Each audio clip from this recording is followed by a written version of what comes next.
So today I'm going to go public on multiple platforms, and I will be tagging YouTube and making sure that they pay attention to this to expose the fact that there is a YouTube creator who is abusing YouTube's terms of service in order to bully other channels.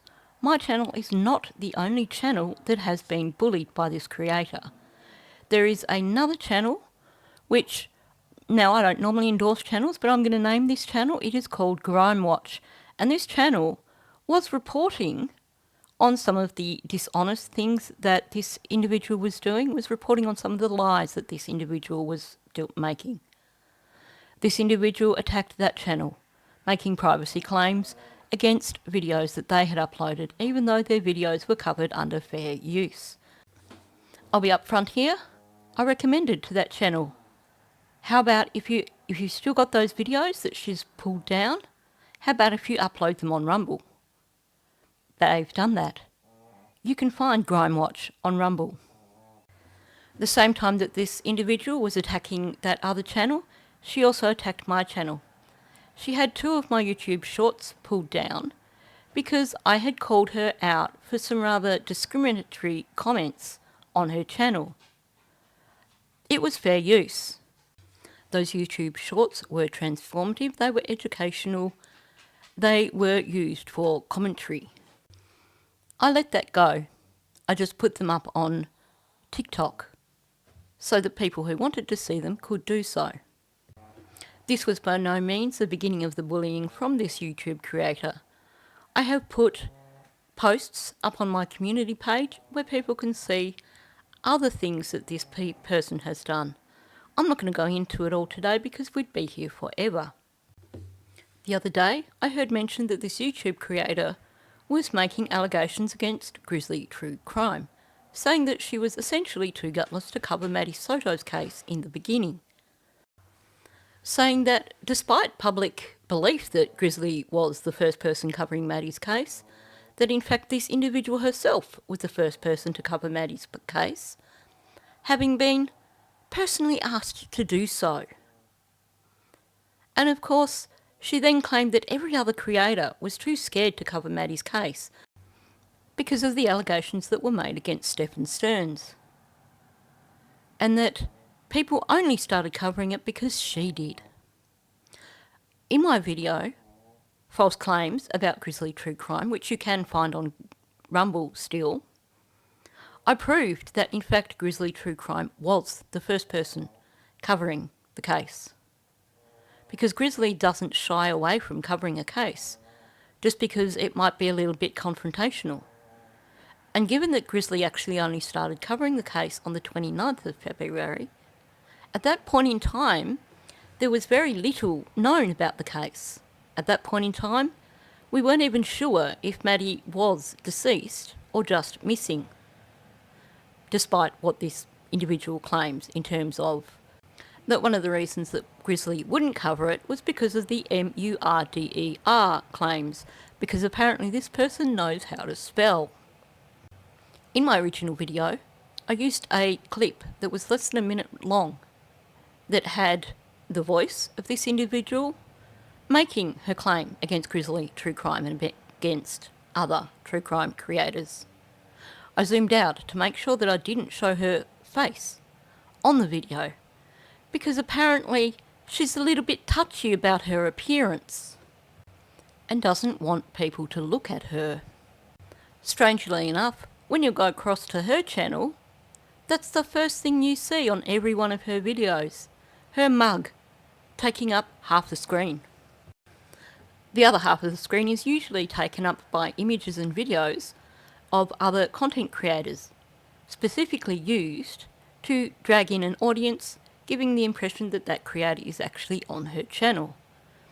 Funnily enough, those other creators that she features on her channel don't consider it a breach of privacy to have their content and their face on her channel, because they understand that that is covered under fair use, even though with her videos it is borderline, because most of the time she just sits there and nods her head.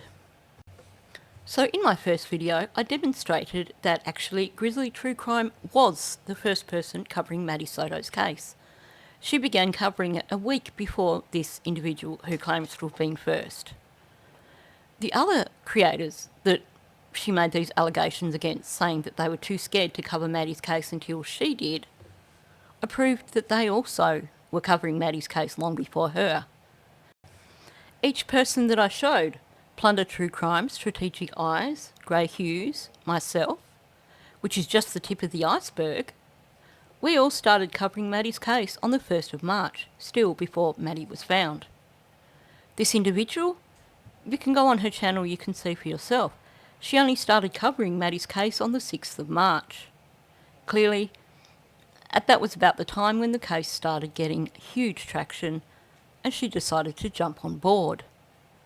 I find it somewhat doubtful that anybody contacted her and asked her to personally start covering the case. Maybe some of her subscribers suggested she cover it, but as for someone outside of her channel, highly unlikely.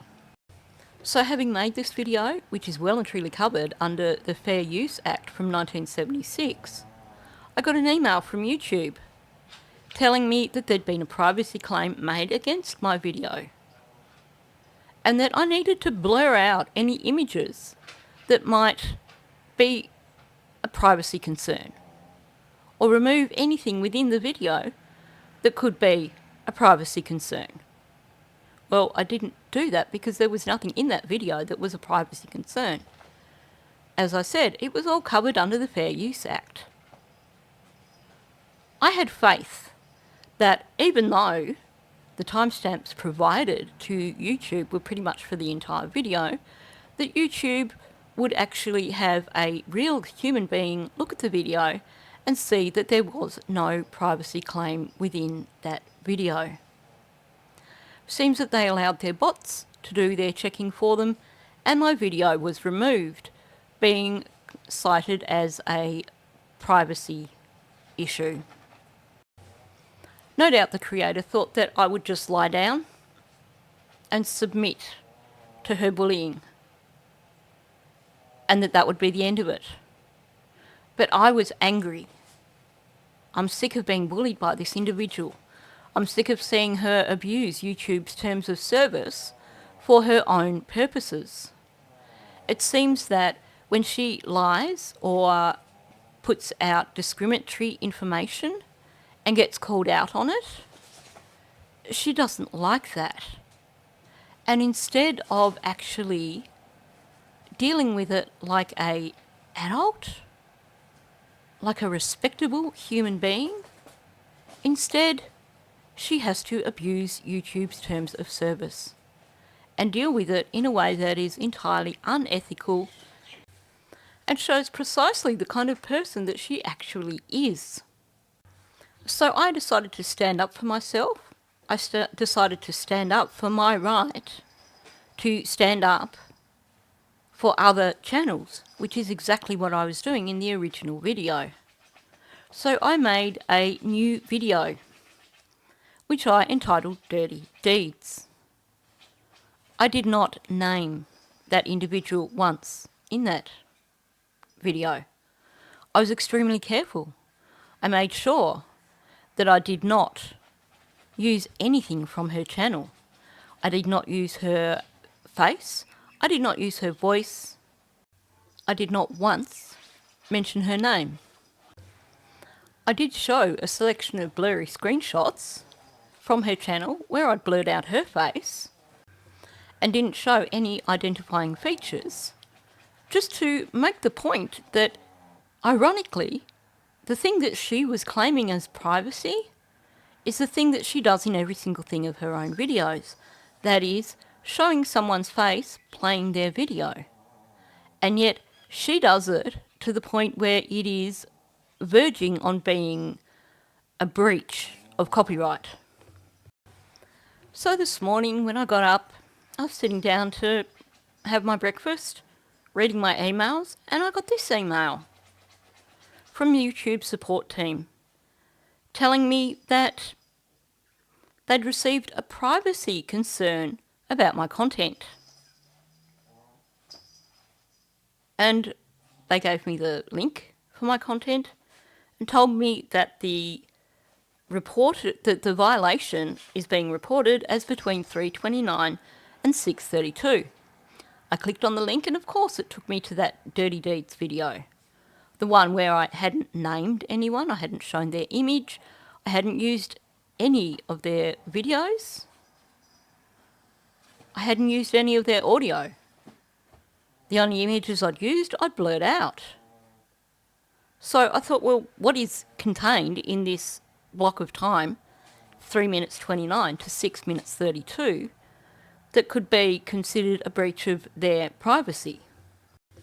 So I jumped over to my channel and I clicked on it and I went to 3:29. And what it showed was my own email from my own email account.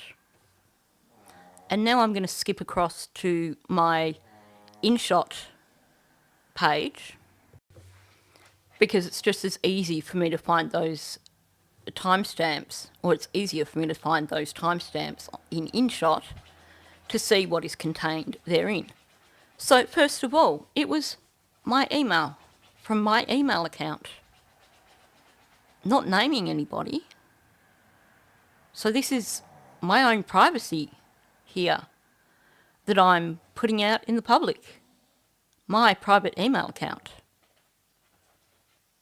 not anyone else's. There was also contained within that time frame my screenshot of the thumbnail from my original video. The only person I named there is Grizzly True Crime. And I know that she's not the sort of petty person that's going to put in a privacy complaint because I used her name and because I tagged her in a video. Because you know how many times I've used her name and tagged her in a video? Lots. Grizzly's not petty. Grizzly is professional. That's why she gets invited to go on these bigger channels like Court TV. Yes, contained within that time frame was this clip, rather briefly. Like I said, I blurred out the person that I was talking about. I simply showed clips where you could see other YouTube creators. Any identifying features for her were removed. And finally, within that time frame, I also had included a screenshot of the email telling me that my video had been removed and a screenshot showing where the video had been removed. Once again, this is my privacy. I didn't make a complaint against myself. I'm showing things that are my private emails, my private channel information. How is this something that somebody else can claim privacy on? This is nothing more than an outright abuse of YouTube's terms and services, and I will be demanding answers from YouTube as to how they allow someone to continue to bully myself and other channels in this way. YouTube states quite clearly that individuals who abuse YouTube's terms of service can actually have their channels removed. And given that this person is continuing to push me, continuing to bully, continuing to threaten the existence of my channel by abusing YouTube's terms and services for her own petty needs, you bet I will be requesting that YouTube have a serious look at her channel and consider whether or not her breaches do justify having her channel removed. To those channels who continue to allow her to abuse their copyright within her channel, you are condoning what this woman is doing. I recommend that you actually go and check your own copyright in your YouTube studio for copyright breaches. You will most likely find that this individual will pop up. This video and the 2 previous videos will be available on my Rumble account, so that should this one also be pulled down, you can go watch it over there. And of course, should the one that now has a privacy claim against it be pulled down. You can watch that over there also, along with the original video. You can decide for yourself whether this is an actual privacy violation. For anyone who finds my reaction distasteful, I apologise. I'm not backing down. I am just as entitled to exist on this platform as any other channel. So when someone continues to bully me, to try and squash my channel, then I am well within my rights to stand up for myself. When someone comes at me because I have stood up for another channel, then I am well within my rights to stand up for myself. And to that YouTube creator, first of all, stop putting out videos claiming that when people call you out for your lies, for your misrepresentation of information, for your discriminatory comments, stop claiming that that is bullying. Stop abusing YouTube's terms of service to bully other channels just because you don't like them. You may not realise this, but this is going to damage your channel. Because I can tell you now, when I get fired up, I do not back down. When I know that I am in the right, when I know that I'm being unnecessarily bullied, I do not back down. My channel has always been and always will be here for the victims. I am here to be a voice for the voiceless. So I am not going to sit back and allow someone else to bully me off this platform. And I'm not going to sit back and stay silent when someone makes allegations against other people who, like me, are here on this platform for the victims, who are here to be a voice for the victims. So go ahead, make your privacy complaint against this video also. But I promise you, I will not back down.